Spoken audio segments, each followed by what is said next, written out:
Jai Radha Madhava Kunja Bihari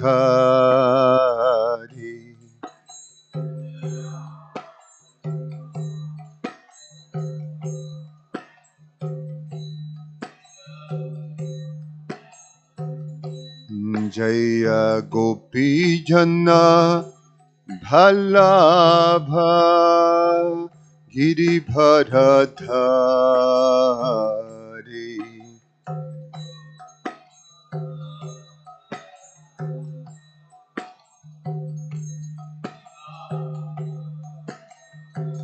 Jashoda Nandana Braja Jana Ranjana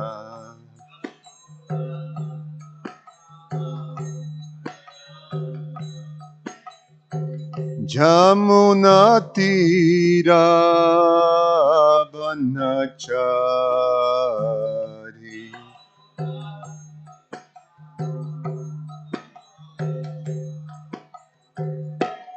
Jaya Radha Madhava Kunja Bihari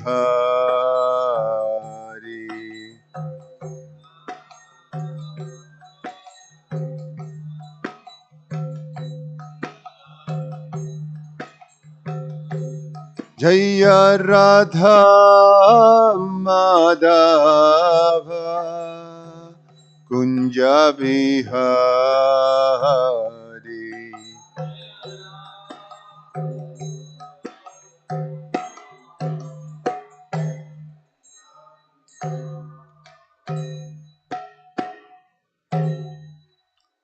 Jayam Vishnupat Paramahansa Parivrajagacharya Ashtotarasata Shishimad His Divine Grace AC Bhaktivedanta Swami Srila Prabhupada Ki Jayam Vishnupat Paramahansa Parivrajagacharya Ashtotarasata Shishimad His Divine Grace Bhaktisiddhanta Saraswati Goswami Maharaj Srila Prabhupada Ki Ananta Koti Vaishnava Vrinda Ki Garantara Shimam Bhagavatam Ki Nitai Gaura Premanandi. Oh, glories to the assembled devotees. Oh, glories to the assembled devotees. Oh, glories to the assembled devotees. Oh, glories to Shishi Guru and Shiguranga.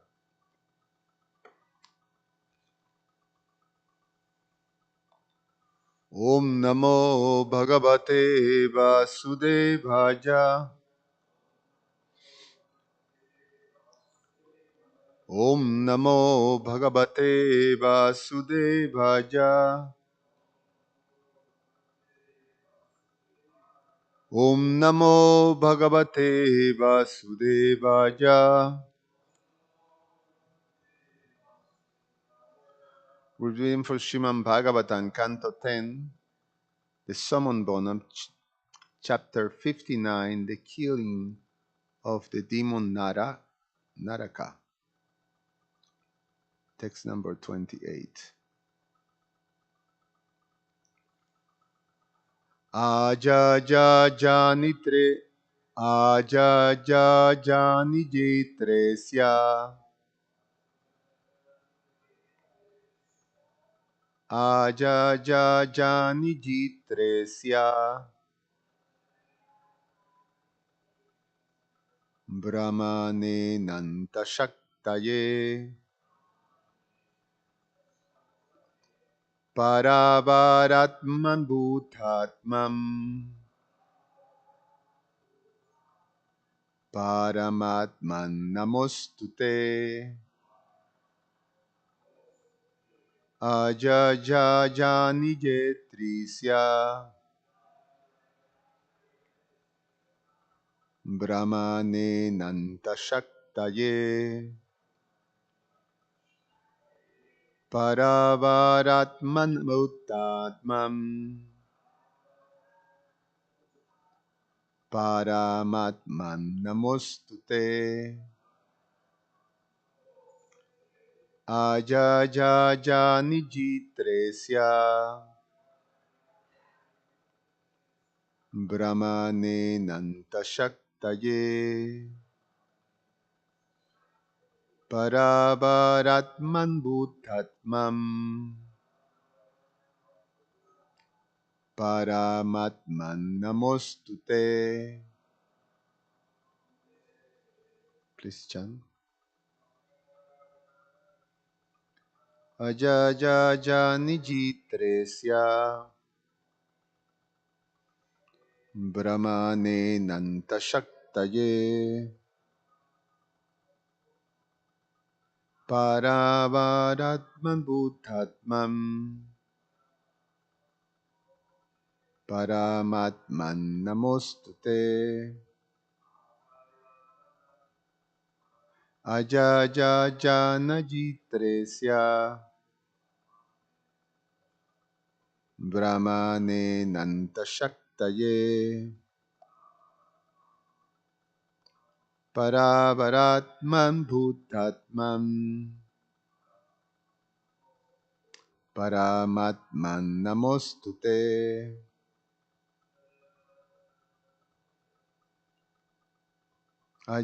Ajajajanajittresya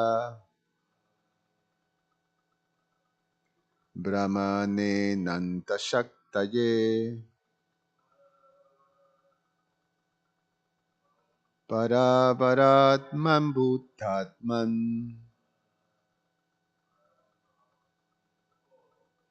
Paramatman Namostute.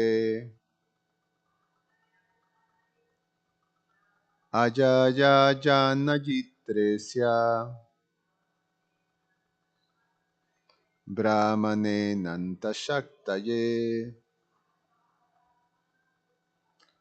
Paravaratman Bhutatman Paramatman Namostute.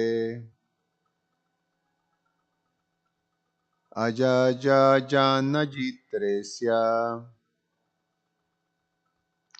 Brahmane Nantashaktaye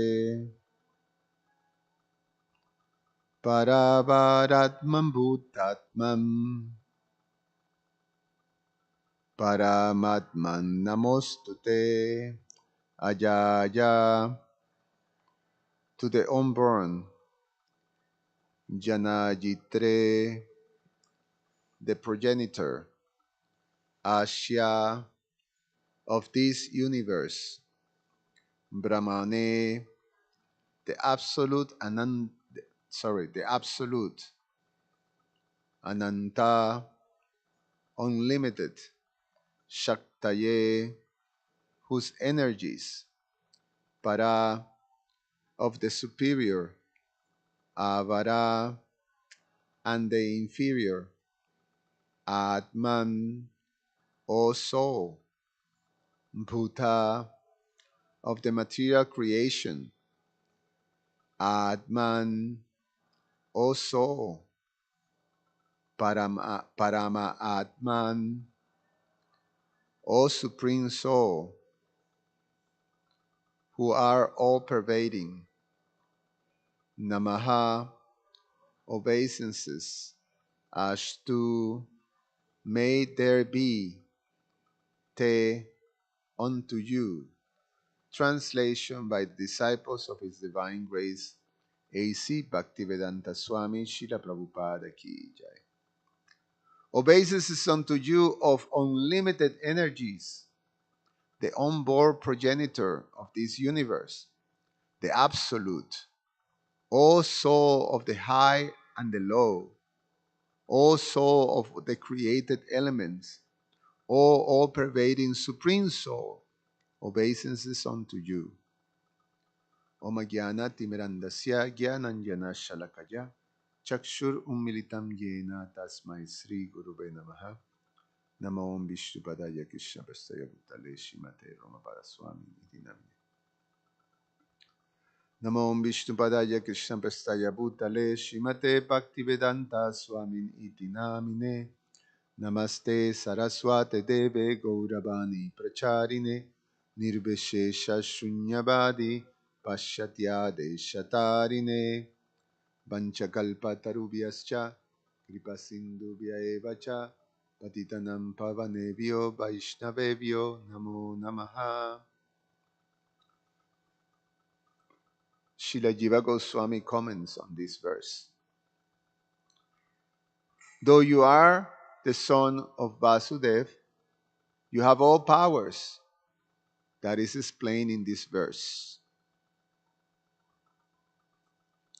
So Srila Jiva Goswami is highlighting that although Krishna is the son of Maharaj Vasudev, so he have appeared in this world as a son of Vasudev, still it's perfectly understood that he have all powers. He is the absolute, the supreme soul of the whole creation. Srila Sanatana Goswami comments on this verse. You are without a cause, existing at all times. You are the soul of causes like Mahatattva and the effects like the universe. Or you are the soul of elevated beings like Lord Brahma and low beings like trees. You are the soul of the jivas. Not only one soul exists, but many jivas who are different. And you are the Antarjami, Paramatman. Or, though you have a limited form as the son of Vasudev, you are spread everywhere, inside and outside, having unlimited astonishing powers. Astonishing powers, sorry. That is described in this verse. You are not transformed with birth or the stages following birth. You are the cause of the universe. But it is not contradictory to be without transformation and to create the universe? She's asking this rhetorical question, Srila Sanatana Goswami. Because you are the Supreme Lord, it is possible. You are the form of Brahman. You possess unlimited powers. Or, the verse shows that the Lord is the source of all attainments of the devotees. I offer respect to the cause of understanding of Brahma, or the cause of the universe for Lord Brahma. Showing that the Purusha is the source of Brahma, that form is further described. I offer respect to that universe which arises from Vishnu. It is a cause by the Lord's unlimited Shakti. It is astonishing. By this creation, the Lord's great affection for Brahman is shown. Or, does Brahma create the universe? Yes, but by your astonishing Shakti. For my devotees, it is fine, but why promote bhakti to Atmaramas? It's another rhetorical question. It is because of the strength of your mercy, O soul of fathers and mothers, promoter of caring for sons with affection.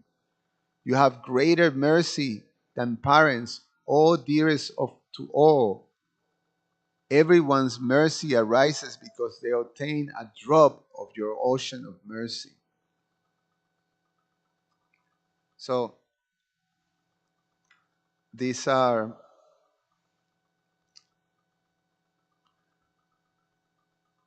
standard type of prayers that the great devotees of the Lord offer to the Supreme Personality of Godhead. In general, there are similar constructions. We see the beginning of the Srimad Bhagavatam that Srila Vyasadeva also addresses a similar approach or have the similar approach. He first of all offer obeisances to Vasudeva, the son of Vasudeva. Om Namo Bhagavate Vasudevaya. So that's how the Srimad Bhagavatam begins. Addressing Krishna, the son of Vasudeva. Now, the meaning of this name of Lord Krishna, Vasudev, is that he is all pervading. He is, all pervading in the universe, uh, inside the atom and inside every living entity, and also all pervading through his energies through the whole creation.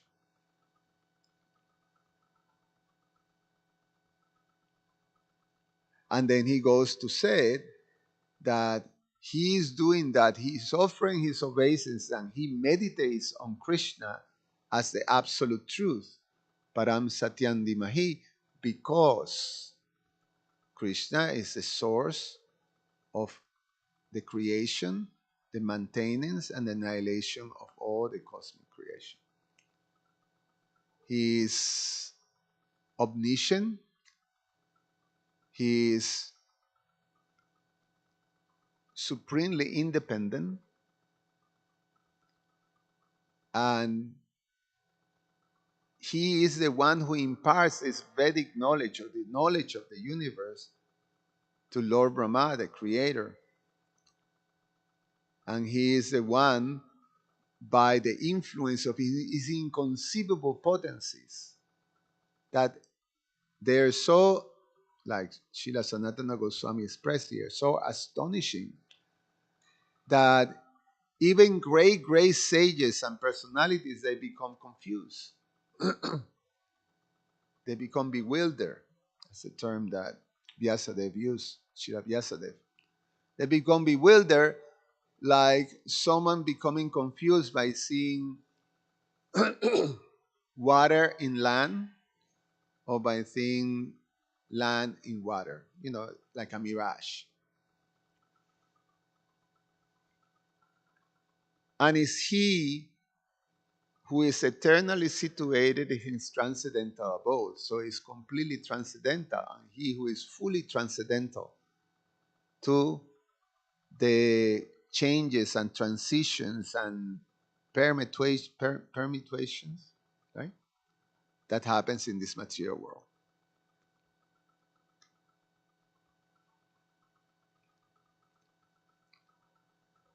But there's something that is revealed here by Lord Brahma, and is something that is also very important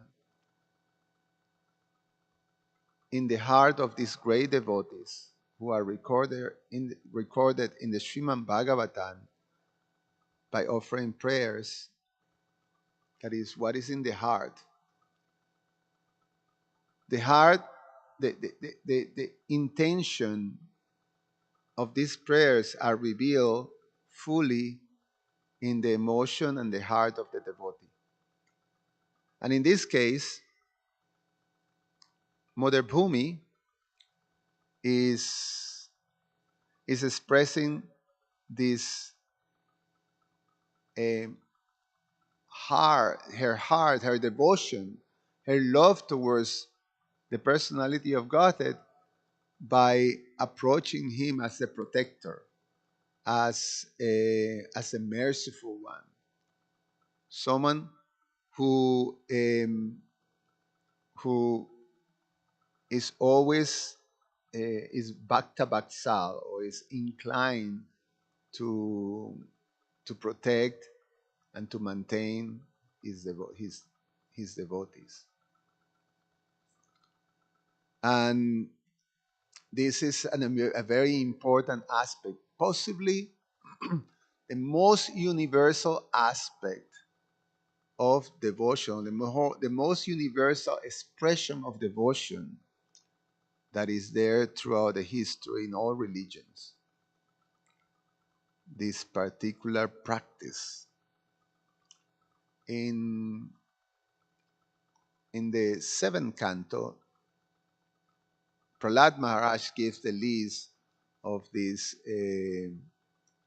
Bhakti Nava Lakshana, or the 9 processes of devotional service. And he explained that any combinations of these 9 processes can actually bring you to the lotus feet of Krishna, full realization. So um, they are Shravanam Kirtanam, um, Shravanam Kirtanam Smaranam. Let me see, let me read the verse. Shravanam Kirtanam Vishnu, Shravanam Smaranam. So Shravanam means to hear, Kirtan means to chant the glories of the Lord. Shravanam means, Smaranam means to remember the Lord. Pada Sevanam means to worship the lotus feet of the Lord. Archanan, deity worship. Vandanan, to offer prayers. That's what we, uh, you know, studying today. Dasyan, to become a servant of the Lord. Sakyan, to have this friendly connection, or have this, cultivate this relationship of friendship towards the Lord. And Atma Nivedanam, to surrender everything to the Supreme Lord. So Bhakti Chet Nava Lakshana. This is considered the 9 process of pure devotional service. And so one of these, the 6th one, is Vandanan, which is prayers. And here's some of the explanations that Prabhupada give on this Vandanan. In the purport of this verse, this is 7th canto, chapter 5, text 23 and 24, famous verse that describe this process. Prahlad Maharaj is telling this to Hiranyakashipu. And of course, famously, Hiranyakashipu is asking Prahlad, what is what you learn? And then in the school, holding Prahlad in his lap and being very enthusiastically and with, affection, or his conditional affection, um, asking Prahlad, what is that you learn, my dear son, in your school? And then Prahlad goes and tells him that Lord Vishnu is the Supreme Personality of Godhead, and here's, the 9 process of pure devotional service. And of course, Hiranyakashipu was completely flabbergasted, by hearing that. He was really upset. So, in the purport, Prabhupada explained, I read, prayer means vandanan. So this is also service. Either you take all the 9 different items, or you take some of them, or at least one of them, then you will make progress in the spiritual life.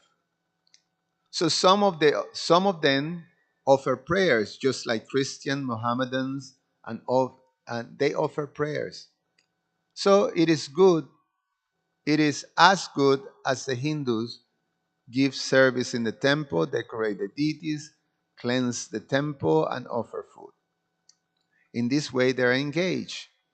This is called archanam.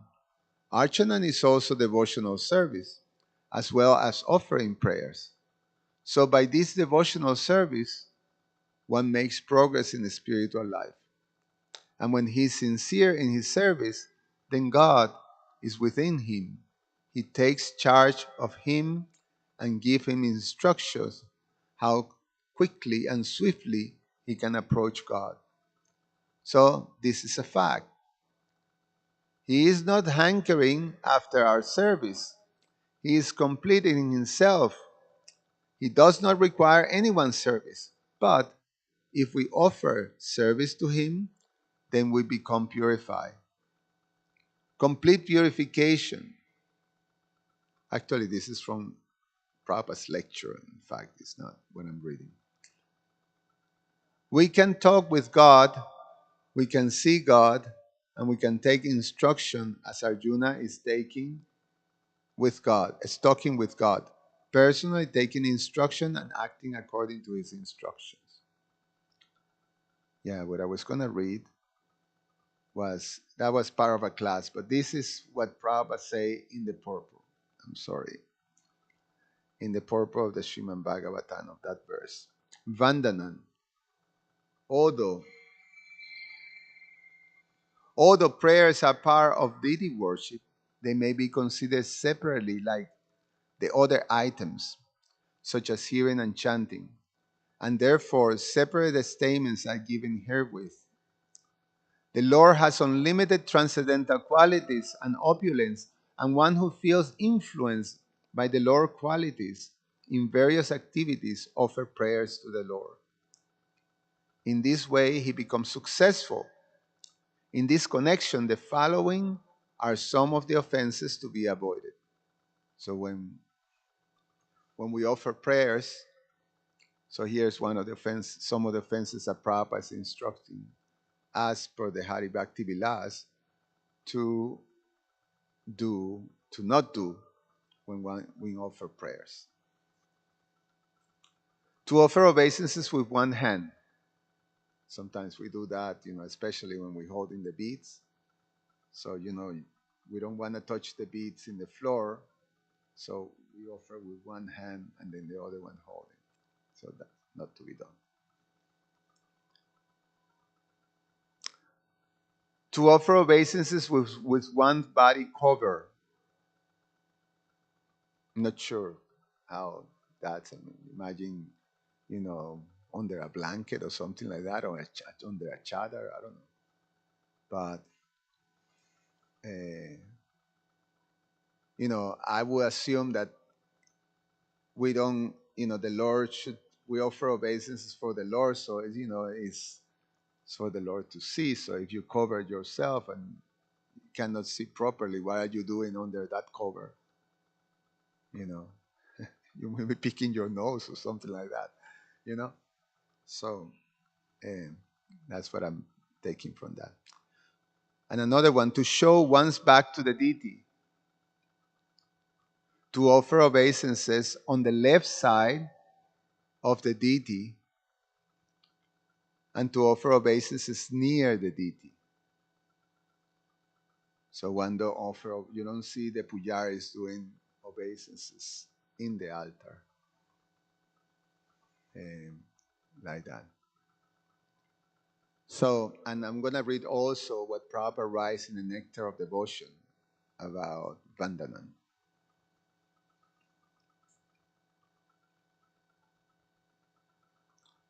This is in chapter 9 of the Nectar of Devotion, reciting notable prayers, which is something that we recommended because the Srimad Bhagavatam is full of the prayers is of great devotees. And in these prayers, the hearts of the devotees are expressed. And there's something that becomes very graphic when you offer prayers that is, an expression of the Bhagavan realization of the personality of Godhead. It's personal. It's personalism. When you offer prayers, you don't offer prayers to whatever, the light or something like that. You're offering prayers with a heart that is directed to the personality of Godhead, and the prayers is the expressions of devotion from the living entity to the personality of Godhead. So there's established a relationship. The prayers establish a relationship, and a relationship that is based on devotion. So it's an expression of personalism. It's expression. That's what is a process of bhakti. Bhakti means love, and love means the lover and the beloved. The term is the Vishaya and the Ashraya. The Vishaya is the object of love, and the Ashraya is the receptacle of love. So the Ashraya is the devotee, the Vishaya is the Supreme Lord. So So it's an expression of bhakti. So it's personal. It's very, very personal. It's intensely personal prayers. So, okay, so this is what Prabhupada reads. Reciting notable prayers. So it's recommended that we learn the prayers of the devotees. And the ones that we feel most inspired, we can memorize it and recite it regularly. Reciting notable prayers. According to great learned scholars, the whole Bhagavad Gita contains many authorized prayers, especially in the 11th chapter, where Arjuna prays to the universal form of the Lord. Similarly, in the Gautamiya Tantra, all the verses are called prayers. Again, in Sriman Bhagavatam, there are hundreds of prayers to the Lord. So a devotee should select some of these prayers for his recitation. In the Skanda Purana, the glories of these prayers are stated as follows, quote, devotees whose tongues are decorated always with prayers to the Lord are always given respect even by the great saintly persons and sages, and such devotees are actually worshipable by the demigods. End of quote. Those who are less intelligent want to worship different demigods for some material gain, rather than worship Krishna. But here it is stated that a devotee who is always engaged in offering prayers to the Lord is worshipable even by the demigods themselves. The pure devotees have nothing to ask from any demigod. Rather, the demigods are anxious to offer prayers to the pure devotees. In the Nrsimha Purana, it is stated, quote, any person who comes before the deity of Lord Krishna and begins to chant different prayers is immediately relieved from all the reactions of sinful activities and becomes eligible without any doubt to enter the Vaikuntha Loka. So, prayers, it is explained that it's of two kinds. This vandana have two different um, divisions. One of them is the prayers that have been recited by the great pure devotees that are revealed in the scriptures. And then we can memorize those prayers, and such prayers like the Brahma Samhita, the prayers of Queen Kunti, the prayers of Prahlad Maharaj, the prayers of, I mean, it's just full with prayers.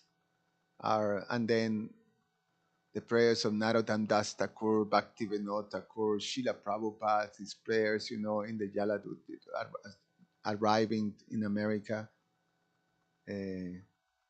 These are all prayers that when we learn it and we recite them, then they're very powerful because we can enter into the devotional expression of these great personalities. And just by reciting it, we become purified and we become connected to this to this that devotional expression. The other one is when we do personal prayers that comes from our heart, that we come in front of the Lord and offer a prayer that is just very personal. And um, those prayers, they in general have to do with um, with your level of your whatever stage of consciousness we are. Krishna accept those prayers regardless of in what level of consciousness we are, he will accept these prayers. The important element is that Krishna is within your heart and he understands your intention, and also so you can reveal fully yourself through prayer to the Supreme Lord. And Krishna tells us in the Bhagavatam that whatever your intention is, if you have material desires, all the material, not only material desire, but all the material desires, sarva kama, or if you have no desires, you're free from desires, akama, or you desire liberation from the miseries of this material world, you come to him, and you uh, he will address all these prayers. So it's a very important practice, and is Prabhupada mentioned in his lecture, in the transcription of the lecture. It's a universal thing. It's possibly the most universal that you find in all religions. In fact, say, I grew up in a Catholic country, and immediately as a child, you've been taught prayers, prayers of gratitude to God, prayers, for the well-being of your loved ones, etc., etc. Immediately you learn prayers. Um, what is it? I know in Spanish, but Lord in heaven, blah blah, like it goes like that. So um, give us a daily bread, and all these type of things in the Judeo-Christian tradition. So prayers are universal and very easy, very immediate, and very natural, and it also establishes the theology or the philosophy, because we start to understand that there is a transcendental world, or there is a kingdom of God, and and we are connected with things. He's a father figure, and so you establish certain type of connections, certain type of understanding of knowledge about God. There's some revelation that is there when we learn prayers, standard prayers. Of course, in the Vedic tradition, the prayers are very deep, and naturally, as we read, they establish knowledge of God, proper understanding when we hear this standard prayer. So that's why it's so important to learn them. Ishvara Parama Krishna Sachitananda Vigraha, Lord Brahma saying, Krishna, he's a supreme controller. He's the cause of all causes. His form is Sachitananda, and he is the original personality of Godhead. He is the prime evil Lord. So like that, knowledge gets established. But when we do our personal prayers, there is something that is, according to our level of consciousness, something that is naturally there. That there is some uh, there is something, there's a motivation, or there's some expectation. When we come to the Lord and ask and express uh, and uh, pray for something, there's an expectation that there will be a reciprocation, or you go with the hope that yes, the Lord is there and the Lord can fulfill your desires. But in fact, and before going to that, one of the common um, um, one of the common reasons we pray is when we're in distress, when there's some distressful situation, and naturally, we're prompted by this suffering to come to the Lord. And possibly in the Srimad Bhagavatam, one of the most beautiful um, stories that highlight the Lord responding to the prayers in the situations of suffering and distress is the story of Gajendra Moksha. Um, Gajendra, as a great king elephant, he was in a situation that he was facing death in this fight with this crocodile. And as he realized that he was going to die, from his heart in that situation, he became awakened the prayers that he used to recite in his previous life as a king, prayers of devotion towards Lord Vishnu. And because he did it with a heart of devotion, that he entered into that space of sincerely connecting with the Lord. And the prayers were very beautiful because of that sincerity of heart, of calling the Lord with love, and the Lord appeared, and the Lord freed him from the situation. But so the Lord responds to the purity of the heart, and he himself appeared. Now, what happened when we don't have that purity of heart yet? We still mix with desires and attachment to this world. So when we pray, those things get mixed in. And, the Lord expresses us in the Bhagavad Gita that 4 classes of pious people come to him with motivations. One wants relief from miseries. One wants some riches. One wants to understand and find out, inquisitive. And another one wants to be free from this material world, wants transcendence. So, so the Lord, accordingly, he responds. But then,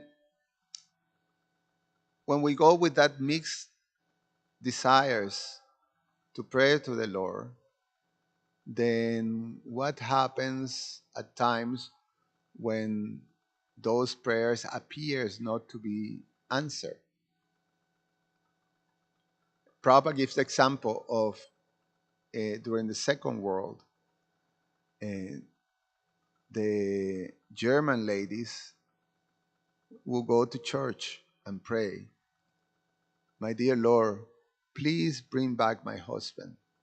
Please bring back my son. Please bring back my brother," like that. And because so many die and so many of them didn't return, then people were disheartened, and it's time to blame God for being neglecting their sincere prayers. So sometimes people are confronted with those things. Sometimes we may find that we sincerely pray for something to be relieved so we can have a peaceful situation by which we can actually live our pious life. But it appears that Krishna doesn't respond. So how can we understand that? And some people give up um, Krishna consciousness or even God consciousness just when faced with those situations. The famous, why bad things happen to good people type of question. You know, it goes at the heart of having faith in the personality of Godhead. But the fact is that Krishna responds. Sometimes he may respond and reciprocate and fulfill your desires. Sometimes he doesn't fulfill your desire. Sometimes he may fulfill your desires, but you don't understand he's fulfilling your or he has answering your prayer. Because we have an expectation that it's gonna look like this, but Krishna is made look in some other way. But when we are fixed in the process of devotional service and we go through these situations in which, you know, obstacles, we go to obstacles and obstacles and obstacles, it doesn't think like, these obstacles get eliminated. Sometimes even appears that the obstacles becomes even, exponential, they multiply even more. And but if we remain in the process, then always happens like this, that at the end we come to understand, wow, I'm so grateful that Krishna didn't fulfill that desire for myself. Because if he would, much later we can have the understanding, if he would have fulfilled that desire for me, I probably would have a much more difficult time to become Krishna conscious. I will have, most likely, I can understand now that my condition or my material condition would have been in a much more vulnerable position to overcome those things that what Krishna have done, that he didn't fulfill that. It happens. It happens. I have the particular personal experience myself and also my um, friends um, who, we have these musical aspirations. When we're young and have this effort, we were doing this effort of this Krishna conscious band with, the whole aspirations to be to be successful in the music industry, and everything seems to be in line. Very talented. Everybody was very talented. We have something really good going on. You have very good response, and a following. Everything was there, and one feel, well, I'm doing this because through this I can I can serve Krishna and I can serve Prabhupada movement. So everything was aligned. The band name was Changing Bodies. My wife went to some concerts that before we got married. Uh, everything was in place.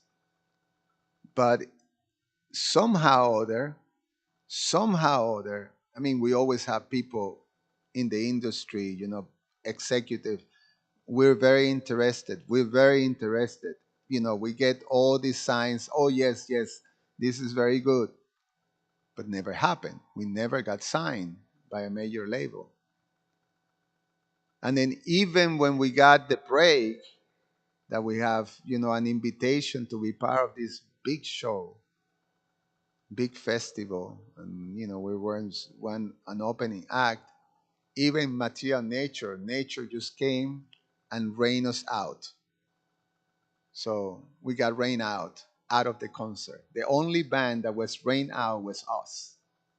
So it's like, what's going on?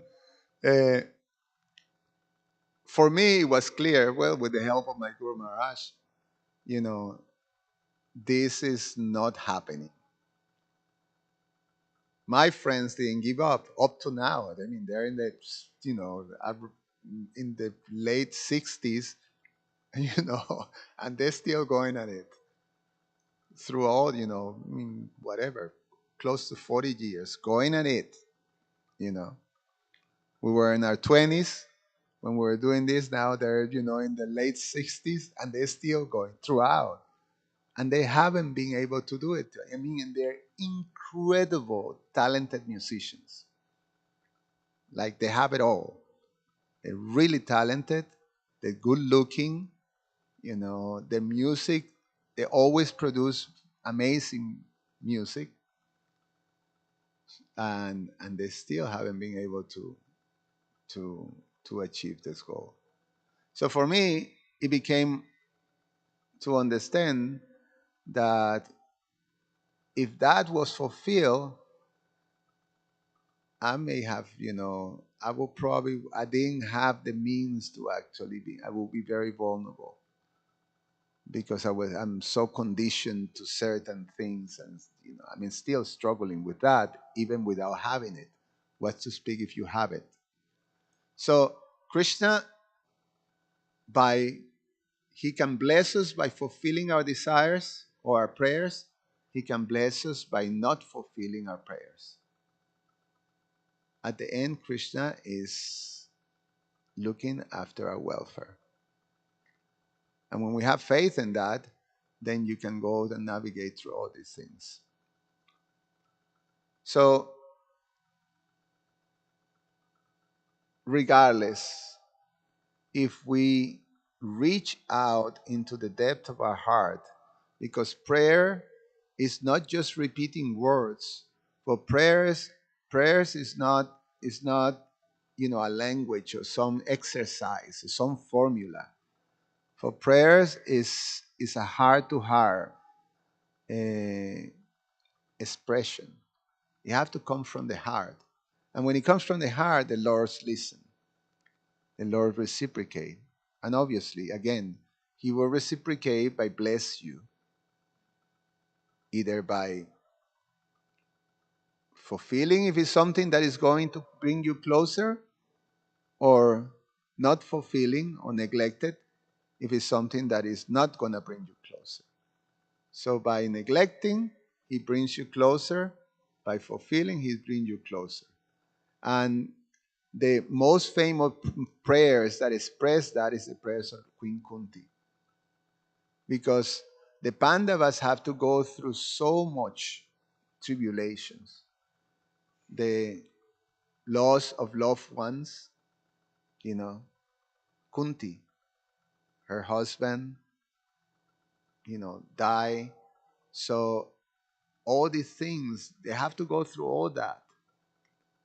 And then being all losing all their wealth, everything they have, they lost, humiliation, injustice, threat to their lives, all these things. They were one after another, after another, after another. The only way they were able to navigate that is because they have the support of Krishna. But even through that, at the end, the prayers of Queen Kunti is when she's praying, when all the tribulations were over, she's praying, no, no, no. I wish, the prayer was, I wish you to give me this tribulation back again, to put me back in that space of tribulations. Because in that space, we were always, always thinking of you and always with you in that space. So, and when you are in that position, there's freedom from birth and death.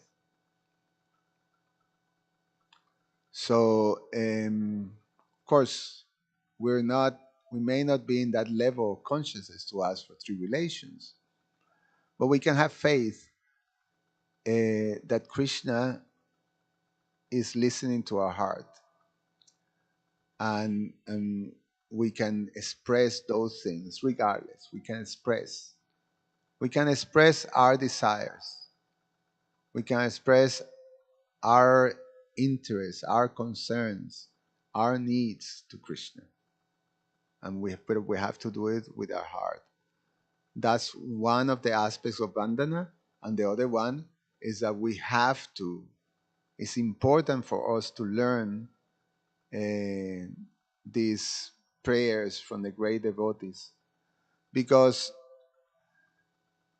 these prayers actually are the perfect expression of a soul, of a perfected soul, of a pure soul to the personality of Godhead. So they're they're beyond the material thing, and they're just, expressions of prema, of of love of Godhead, of pure love, unmotivated, uninterrupted love. So these are these type of prayers. So when we recite those prayers, we enter in contact with that type of consciousness, which is the original consciousness of the living entity. So each is our original consciousness. That so when we do that, it actually helps reawaken these deepest, most primal sentiments that are there in the spirit soul.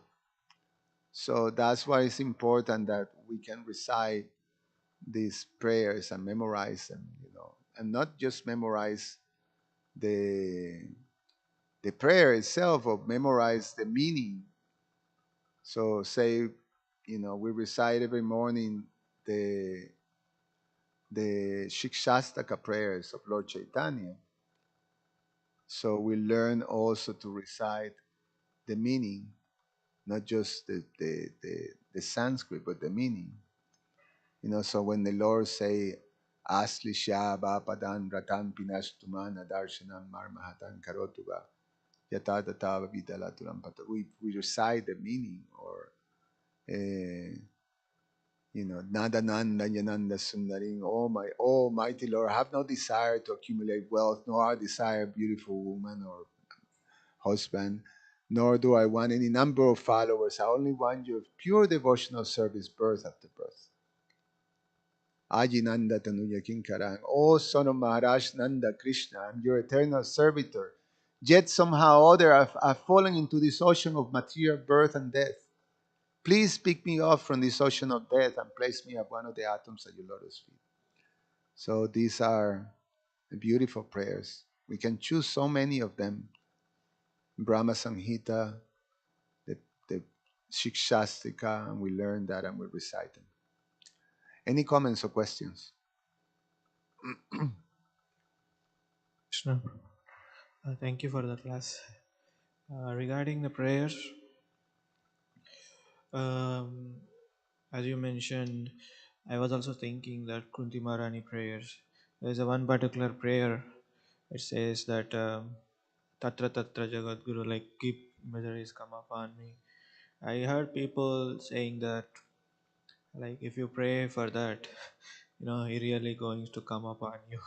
No, And what? if you pray for that particular prayer, like troubles comes upon me, like Kunti Maharani prays, if you pray that, if you memorize that, Krishna will test you and he will put you in such situation so that miseries will come upon you. So is it saying, or is it some people also, I heard saying that, I chanted these prayers, really problems have come upon me. Krishna reciprocating. So I just wanted to know what is your comment on that. Well, again, however Krishna reciprocates, uh, we know is exactly what we need. It's like Lord Brahma saying, that famous prayer that that what is it? I forgot now. That you know, whatever things I have to go through, I patiently tolerate, accepting that it's just my due, and just patiently wait for your mercy, and just being established, fully established, and mind on body, mind, and words in the pastime in your, in your beautiful pastimes, like that.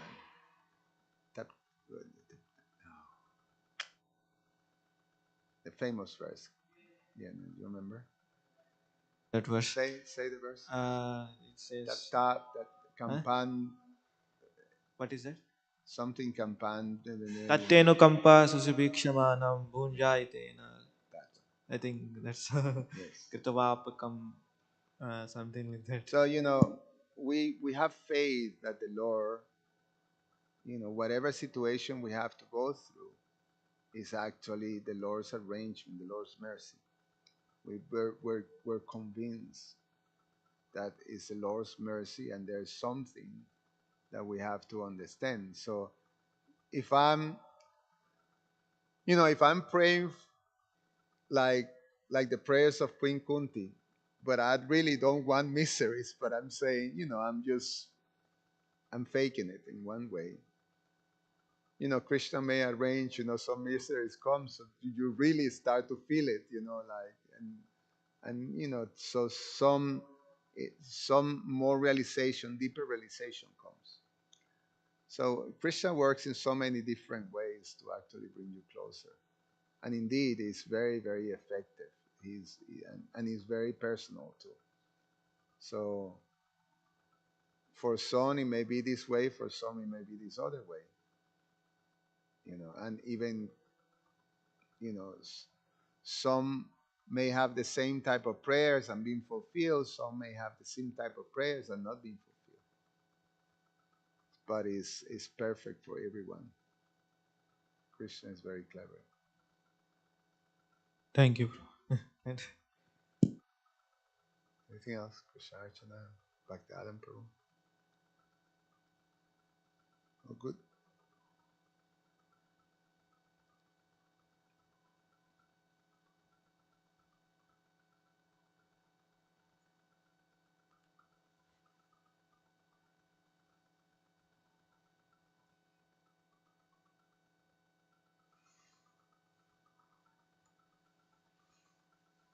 I was thinking about the point you made of the necessity to utilize existing prayers of great personalities. And the reason you were giving was that it puts one in contact with that devotional space that that personality has. And I was thinking further that actually, because your focus had been on the broader topic of prayer and remembrance of Krishna, it seems to me that remembrance is enhanced if you're actually able to or are chanting those prayers of the great personalities, because you can't remember what you don't know. Yeah, yeah. So if you've learned the prayers, then by remembering the prayers, you're able to remember Krishna because the connection is there. Yeah, all these 9 processes are so interrelated, of, prayers is in one sense is glorifying. I mean, you see how much glorification. So it's hearing and chanting, it's worshiping, is remembering, is in one sense is serving too. I mean, they're very interrelated one another. They're specific. They're very specific, but they're also pretty much connected. And naturally, they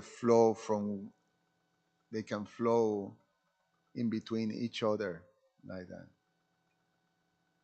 And it's all different expressions, natural expressions of love with the Lord.